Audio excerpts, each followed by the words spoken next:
Davies in the middle. Checks back against Carter and scores. That is atypical for the Amina Margot.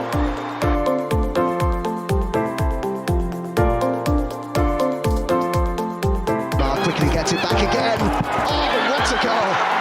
Well, that sums up her season.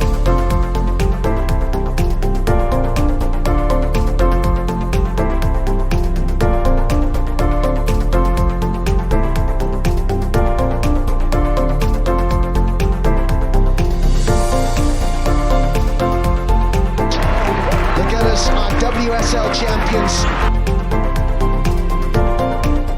Part two of our podcast for Tuesday night. It's a late Tuesday night at time of recording. We did run out of time on the other pods. We thought it was too long, so we're now back with your Brighton and Hove Albion Subway Cup quarterfinals preview. That still doesn't sound right. Continental Tires Cup. Now I feel better. As always, I'm joined by Matt and Adam. You could probably hear Adam chuckling away to himself there because I've been under protest over this sponsorship. Matt, what have you made of the new sponsorship of the Conti Cup? It's down to the WPLL, who are now the group, although they're changing their name again. So it's gone from Nuco to WPLL. It's going to be something else come next summer. But the marketing that they've been doing is to push that money into the game as much as possible. So for them to get a more well-known sponsor in Subway, I think that's probably a good move. It's a lot healthier than, say, having the McDonald's League Cup. I would say, Matt, the word healthy is not a word I would associate with Subway. You know, it's a lot healthier than a McDonald's, shall we say that? Is it really?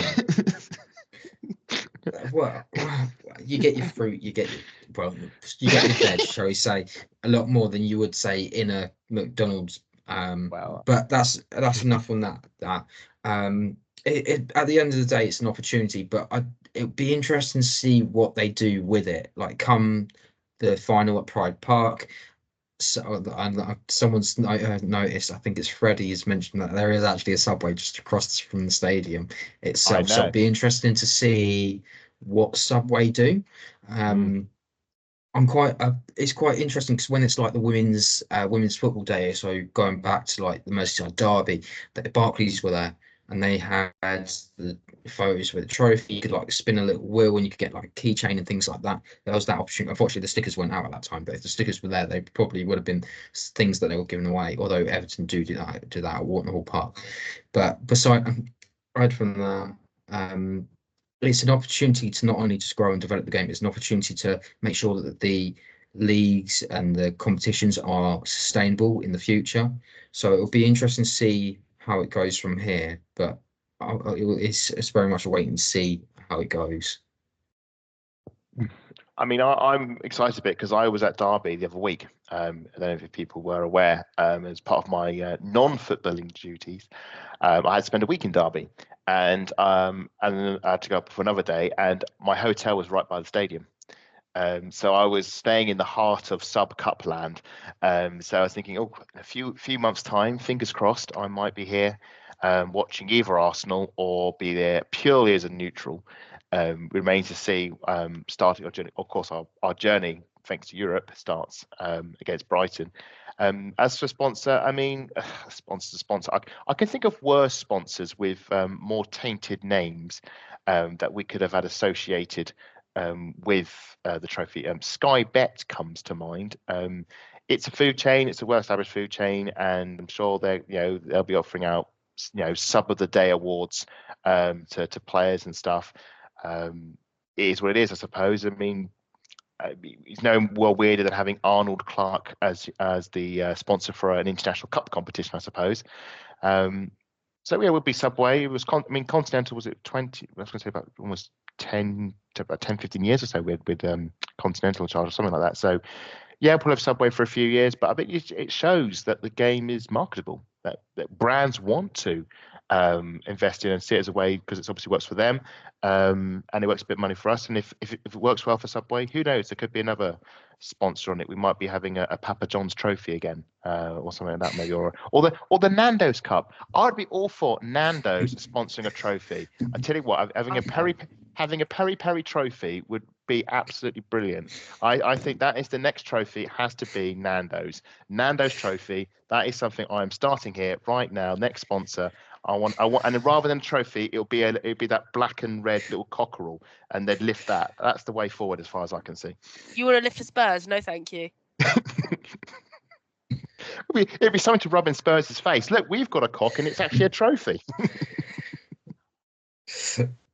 Unfiltered things you didn't expect mind to hear on the mind pod. up the gutter. A cockerel, I should clarify. Although then again, if you give out a Saka sauce, I think that might please Saka come sauce. off. Yeah. You could Bring have that back, by the way. Mm. They don't do that anymore. Bring it back. But anyway, we've gone well off truly off the road of football and into food, Yeah. which is not what we're here for. So it's the quarterfinals.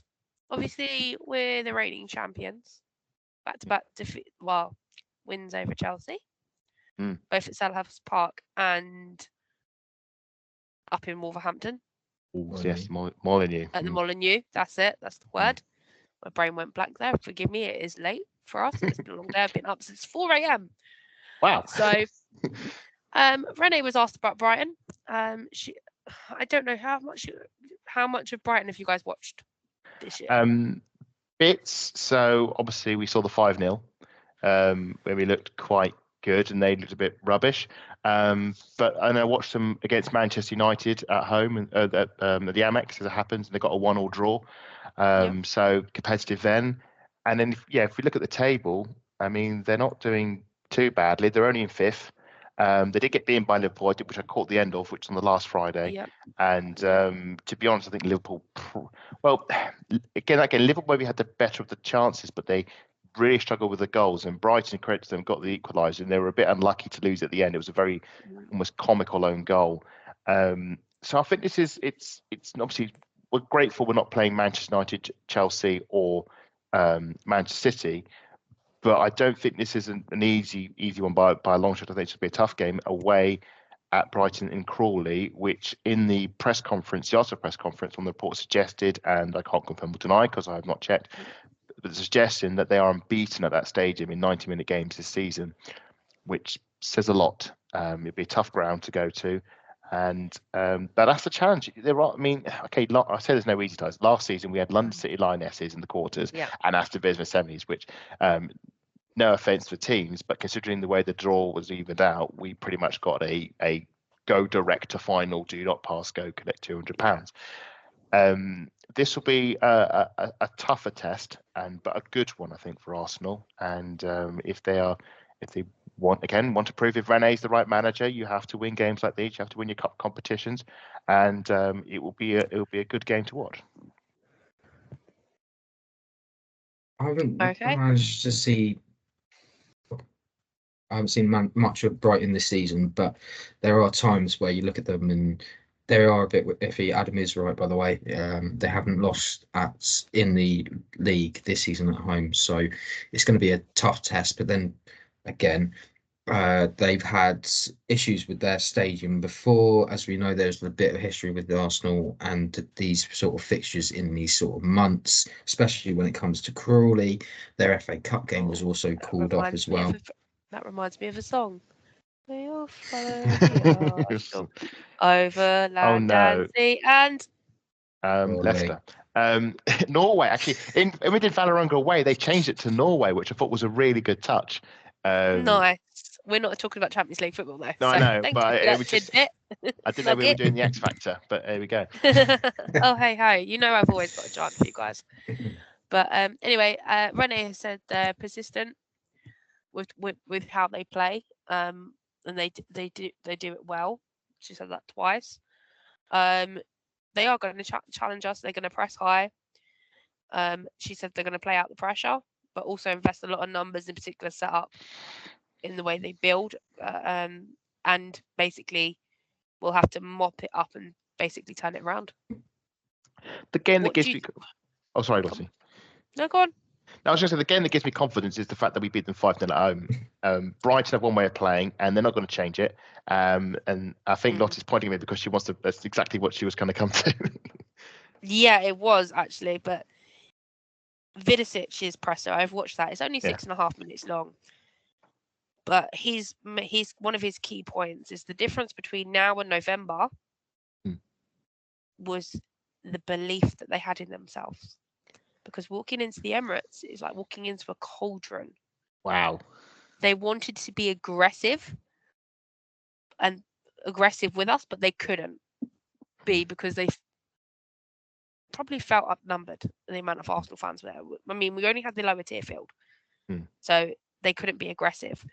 But Vidošić then countered and said, next time we played Chelsea, we were all there. We made a couple of mistakes, though. And that was the difference between those two games. I was like, okay. So, yeah, Adam, what do you make of that? So the Chelsea game was a weird one. Most of the bits of because basically both teams made mistakes and the game should finish 4-4. The main thing was that Brighton didn't take anywhere near the amount of chance they should have done. Chelsea were ruthless, but both sides were awful defensively. And I think this is the big thing with Brighton. It's all well good saying, yes, we'll be bold, we'll be fearless, we'll be aggressive. And they are about, high press, etc., and being really, really attacking, which sort of change of pace and forward. Under Hope Power, they were very defensive. I think this is something we actually discussed when Amy Lou was on the pod last year.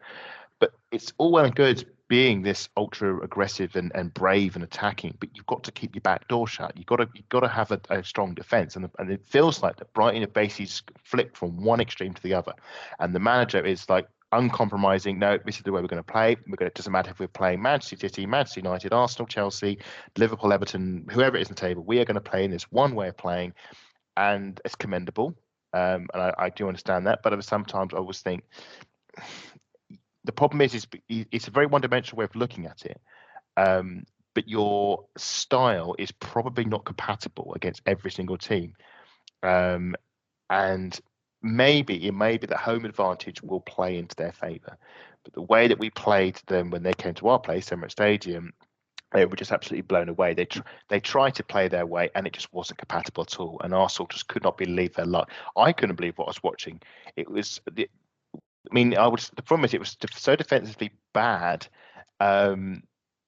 I would say it's almost comparable to Manchester City at the weekend, although I think Man City might have just been a bit more worse, just some of the stuff that's happening in that game. But there was the ease at which likes of Beth Mead was just, and Ford, Free, they were all able just to play through them, play around them. It was bonkers. We were loving it. I remember by the end of it, our press had them just absolutely just stuck in their own half. It may well be that on a cold night in CRAWLEY, it may play into Brighton's favour, and they may feel empowered by that, and they play their style, and it might be too much for Arsenal. But I also think there is the high potential that if it's like what it was in the Emirates game, then it would be another win for Arsenal. This game is going to be difficult to tell because of how different Brighton are this season. We were expecting Nikita Paris to probably come out and be a bit more on it, shall we say, in November with a point to prove, especially against an old club. That didn't happen. She's sort of found her feet again at Brighton compared to where she was with United. And the problem is, as Adam said, if you're one philosophy manager, there are so mane ways teams can hurt you if you don't have that versatility as Arsenal do. If you were to probably call this game, who were you going to start if everyone was fit and everyone was ready, you probably rotate the squad quite heavily, bearing in mind what's going to happen at the weekend, and you would probably say like Lena Hertig is going to be starting left mid, Stina Blackstenius is going to start up top, and you probably expect Arsenal to go and win this game 3-0. It's a cup competition, but I think the most important thing is that Stina loves this competition to bits. Yeah, we do know Stina loves a hat trick, doesn't we? So maybe she absolutely. We've got another one lined up on Wednesday. Maybe, possibly. Vidošić has confirmed that Bex Rayner and Diana Stefanovic are available for tomorrow night. They're back. He's been a bit disappointed after the break, but apparently across the league, all the results were weird. So, which wasn't surprising. He thinks René's doing a fantastic job and in top form, and he's basically ready for tomorrow night for a test, and they're fully prepared for penalties. Well, I hope they are, because that's what happened. Well, I hope they are. That's what happened last time. I said before, last time we had Brighton away in the League Cup, went to penalties, and they won. So it wouldn't be surprised if that did happen. It'd be a long, chilly night for the Arsenal fans. Although we should say, I don't think there's. Oh no, there is extra time. There will be extra time in penalties if you guys go to penalties. Not at the group stage. Yeah. Well, we'll see how it plays out. I like to see. Sounds like he thinks he was prepared, and I like that a lot of managers have been quite complimentary of René's appointment. I remember Matt Beard was talking about in his press conference last year, just before in December, and he was saying what a great job René's done, talking about how it was night and day from Jonas. I mean, we can see that, from us, but I think it's nice to see that other managers are supportive of others in their trade, rather than, well, I have to say the other side of the coin is probably Emma and Jonas when they were both in the WSL. But it's just nice to see that mutual respect and mutual sort of praise and respect for one another, which I thought was a very nice from Vidošić and Matt Beard. The thing is to remember is this team is also looking to repeat a feat that hasn't happened since the League Cup has actually started, and that's actually retained the competition for 3 times in a row, which Arsenal have done. So it's impressive in itself, but it's also might be a telling sign of what's going to happen. Is René going to use this as a focus to springboard a season, or is she using WSL as the springboard for the moment? I know fans are looking for a trophy, but I think a lot of fans are getting fed up with just the Conti Cup and then that's it, because it seems to be very I would always mild. No. I would always be careful. I would not condescend the League Cup, because you don't get to pick and choose your trophies. No, you don't. You take what Trophy, and they say trophy at the end of the day. a trophy is a trophy. It doesn't matter if it's the London County Cup or if it's the FA Cup. I'm also rest in peace, London County Cup. We do miss you. Trophy's a trophy, and I love the fact that we won the League Cup two seasons in a row. Would I love an FA Cup? Of course. Would I love a Champions League, a WSL title? Yes. But would I swap the memories I had at Selhurst Park and Molineux for a second place finish and no trophy? No. And I feel the attitude you have of any cup competition is you go for them all. You don't pick and choose because that one might be an easier draw, and let's put all our chips in that competition. We think that one, because what happens is you lose both, and then you've got no trophies, and then you can have the issue of it where a squad is so spread too thin, is that you can't really compete in it at any level. No, but hang on. You are in 4 cup. We get a chance to play in 4 cup competitions. I know what you mean about squads being fit. As Arsenal fans, we're not used to playing in all 4. We're already out. But the aim of the game is to win every trophy. Yes, is it not? 100%. And so and hence we've done the quadruple. Well, in fact, we did a sextuple because we did the Community Shield and the London County Cup. No other team has done a 6 trophy haul in the season. Chelsea tried to argue that. Chelsea tried to do it and they got a treble. That's the point. We shouldn't be like saying, oh, well, we can only afford to go for what competition. No, you go for all of them. You go for all of them. You try as hard as you can on all of them, because that's the only way you're going to be able to properly stress test your squad. And that's why you got a squad. You can't do a Gareth Taylor and play the same team in every game and then hope that will get you over the line, because then obviously what happens. So it's all about not just testing your team, it's about testing your squad. And Arsenal have got numbers in their squad, something we haven't had for a while, either due to not actually signing players or being injury ridden. So we have a squad of talent that we can dip into, the likes of Rosa, the likes of Stina. We can bring off the bench players and rotate and still be strong enough to beat Brighton. So I say go for the League Cup, go for the FA Cup, go for the lot, and just see how many of them we win. Vidošić was also asked about that, and he kind of dodged the question twice, which was interesting. He was more for, I want to make history for Brighton, and he was sounding more and more confident as he repeated himself that he will I can't say it. He will beat the Arsenal tomorrow night. But if we I was saying, if fair play to him, if he does. But that it'll be an upset. But I would say if he beats us, fair play to him, and would obviously wish him the best against either of the Manchester clubs in the next round. Yeah. But then we look at how Renee responds to this question. She said, "Well, it's a game. It's the game that's coming up that's the most important. So we try and put the best team possible on the pitch every game, and that's what we're going to do tomorrow against Brighton. And obviously, you always have a place where the team comes from, which impacts what we're going to do tomorrow. But I'm not looking ahead to what comes after that. The past impacts a little bit, and it will always be like that. But the future doesn't impact what we want to do." Yeah.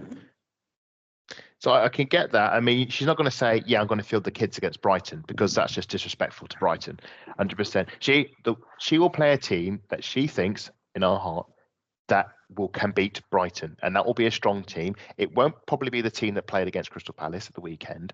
I think there will be some amendments, but again, I don't like the idea of there being just one starting 11. There is one team of 11 players, which are the best 11, if you will, and the rest all just like occasionally might come in for 5 minutes at the end. Is it? No, this is a squad.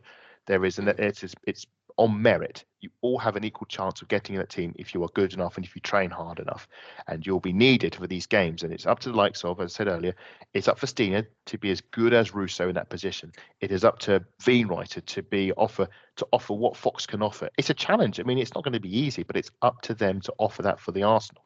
It's up to we say the midfielders. Kairos come into the midfield, so now we're in a position where we can flip-flop between Kim Little and Leah Velt in that midfield. We'll probably see that trio shuffled up and a new pairing come in, and we probably wouldn't blink an eye. That is the perfect situation to be when it comes to rotation. Katie Reid could come in. This could be the big Katie Reid game for her, as playing as a centre-back. But it won't be a second squad. This will still be the main team, and I expect Rennie to be the same. She's not going to palm it off like Wenger used to do and just say, "I'll play the under-17s, and if they get through a few more rounds, that's even better. I'll just keep playing the under-17s." No, she's going to play a first team.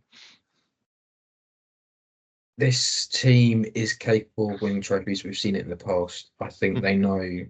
I know I've sort of been a bit negative on this, just to sort of be the other side of the bracket, but I think this team knows that they need to make sure that they go and do really well in this competition this year. If they can get another trophy, brilliant. Another day out to the Midlands again, it would be good for them get that winning culture thing back.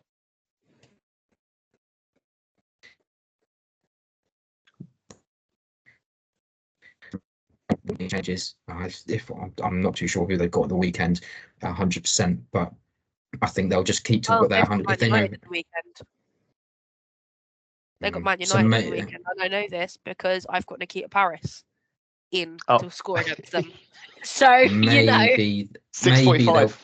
Maybe they'll change one or two faces, but it won't be many then, if that's the case. So it might be the fact that you see the goalkeeper change, Vicky Losada won't play and Nikita Paris won't play at all. So it's a chance. Bagley's not going to be in. Well, it's a cup competition. You usually throw your cup goalkeeper in at this stage, but if you're really desperate to win... Isn't it mad though to think on the cup competition, Manu Zinsberger as a cup keeper? It's insane, but valid. Yeah, it is valid. Daphne's better keeper. Yeah, I mean, she's seen off 2-3 keepers. It just hasn't happened with Daphne. It's just incredible. Imagine that last year, the idea of Manu will be our keeper, in the cup games. I'm still sitting there laughing at you when you suggested this on a previous pod. I'd sit there and laugh at you, but now no. Yeah. With Manu, she's had a good run. I think she knows that. Think if we were to hold our hands up and say, if she was to go at the end of the season, there'll be no issues with that whatsoever. But I think that's more towards the end of the season. Let's leave that for another discussion. But Manu thrives in this competition as well. Remember, she's made some fantastic days for ourselves. I mean, do you remember going back to Selhurst Park?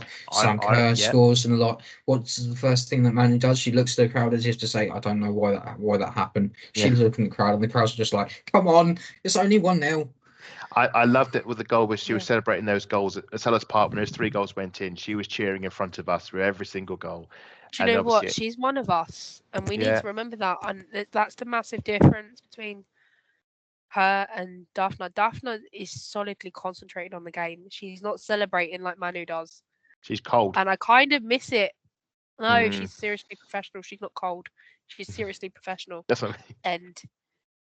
And I kind of miss Manu celebrating. I love Manu celebrating. I've had so many fantastic pictures out of her. And you just look to Daphne and she's sitting there going, clapping. And like, you appreciate it. But it's just like... You know what it is? It's comparing... I know there's something more in there. No, it's like comparing Rambo and Raya. You know, Rambo was that big celebration with the fans, that vibe, that community. You vibe with them. Whereas Raya, it's all about the game. It's all about the game and the saving and the distribution and you know the fans are nice, but it's focused on the saving. Win. Yeah, but and that's especially penalties. Yeah, well, he's won a shootout for us before. But with the women, it's the same. It's Manu is a bundle of energy, which I think because of some unfortunate early mistakes that she made in her Arsenal career, sadly has probably tainted the latter stages or the current stage, I should say, of her career. Yeah, we don't know what's going to happen, but I think we can all see where the wind is blowing. And I think that's unfair. And I think she's going to be one of those keepers who a lot of people will rate more after she's gone, which would be sad. But I think she's been a brilliant servant for our club. And certainly, I can think again, Manchester Derby came up, at the weekend. You look at some of the goalkeepers in there, and you think, I think we've got 2 really good ones, we do much better than what some people may say. Absolutely. Anything else to add on to tomorrow's preview, boys? Any dark horses to watch out for before we select our lineups? What other teams to look out for in the competition or other players? Oh no, I meant players. Oh right, sorry. Players. Well, I would like to see. I just don't just throw the kids on, but I would like to see some of the quieter players, the players who haven't seen as much, get their chance to shine. So I'm looking at the bench from yesterday. So I don't think Naomi Williams will play in goal. I think it will be Manu. I'd like to see Kafaji. I'd like to see Reed. I'd like to see Lycadina. Remember Lycadina? Remember when I said that Lycadina was going to be the player to watch this season? She's this is going to be her breakthrough, guys. I cursed her. You did a lot better than me. I put down Katrine Muller-Cool and it made the goo. Both of you cursed. Both of you have cursed them. Lotte Wubben-Moy. I'd love to see Lotte Wubben-Moy get some game time in central defence. I mean, it's the Player of the Year award curse. You know, they had an amazing. Lotte was amazing last season. Now she can't get into the team. So I say that is a curse. Beth got an ACL, so she wasn't available to get that second season. Things happen that mean they can't perform to their maximum the following season. Frida did, tailed off the season after. Beth, as she did her ACL, so it's just unfortunate. But I'd like to see, the likes of Lotte, the likes of Lycadina, the likes of Kafaji and Wienreuter. It'd be great to see Wienreuter have a go on the right. So give her some game time. She needs it. So we'll see. We'll see how the pick goes. But that's my hope. Yeah, I think. Do you know what I want to see a more informed Poppy Pattinson that will just get forward and do what she was doing at the beginning of the season, because she's kind of dropped off at the minute for Brighton. I don't, because that means she might be good against us. Yeah, but doesn't mean Emily Fox can't handle it. When Poppy Pattinson was at Everton, she was a really good player, and it was a bit of a surprise to see her move to Brighton, because she was one of those players that you thought she could make the England squad. She'd never hit that height ever since, and Maya Letizia is sort of taking that position over from her. But there's a player in there still, for certain. Yeah, no, definitely. It's just a confidence thing with her. But I hope she just finds it mostly at Man United, not tomorrow. But anyway, I'm going to give the goalkeeper to Goalkeepers Union. That is Matt. Who are we picking in goal? I think we'll see Manu in goal. I think this has been sort of established now that Renee Schlegers is officially manager now. She's made a decision who's going to be what. She's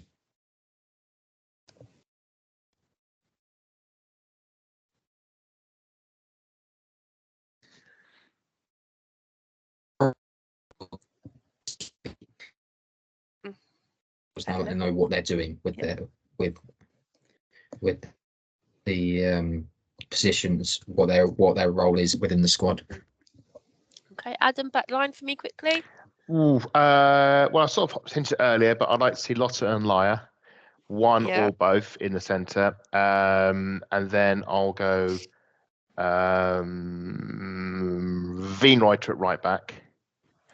I'd like to see a play. I'd like to, but I'd like Wienreuter, but I think she'll probably go for Katie Reid if that's the way the wind is blowing. Left back, I think will be Katie McCabe. I think she's fit. She plays every game. I think she's played every WSL game this season, pretty much. She'll play this game probably as well.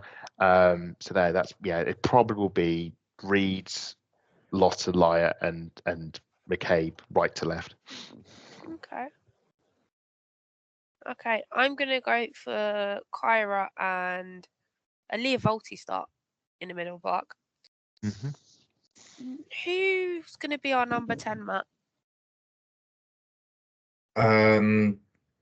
That is a question and a half, because there's now apart from Frida or Mariona, there isn't many options to play there unless you decide Leslie is going to play. So if you're having these sort of thoughts in, no, I wouldn't put Kafaji there. I'll put Kafaji on the wing. So I think we'll probably see Mariona maybe start. Okay. Adam? Yeah, I'll put Stina up top, obviously. And if I had the opportunity to pick the 10, I'll pick Frida, just to get that Stina-Frida partnership, which we know quite well. And on the wings, I would go Kafaji. And if Lena Hurtig were fit, I would choose Lena Hurtig, but she's not, so I can't. Yeah. So it would probably be a Kafaji on the right. No, Kafaji on the left, Beth Mead on the right. Ooh, very nice. Okay, that has been our starting 11 for the Brighton and Albion Hove preview for this Subway Cup quarter final. That's all we have time for tonight. Where can everyone find you on social, guys? You can find me on the Twitter at Adam_Salter4, as well as on Instagram, and you can find me on Blue Sky at AdamSalter4, and you can find on YouTube, on the Arsenal Women Archive, and on the Twitter and Blue Sky, my ever-growing video library of Arsenal games past, and you can follow all my writings on the Halfway Line. You can follow me at MattLR28 on Twitter. You can also follow the pod at VAWPod. And you can find me on the Instagram page, which has been very busy today, which is at VAWPod. Thank you for tuning in and bearing with us with this double episode this week. Enjoyed talking about the Palace game a little bit too much. So if you've tuned in for this one, thank you very much. And you've managed to stay with us this long. All I've got to say now is come on, you Gunners.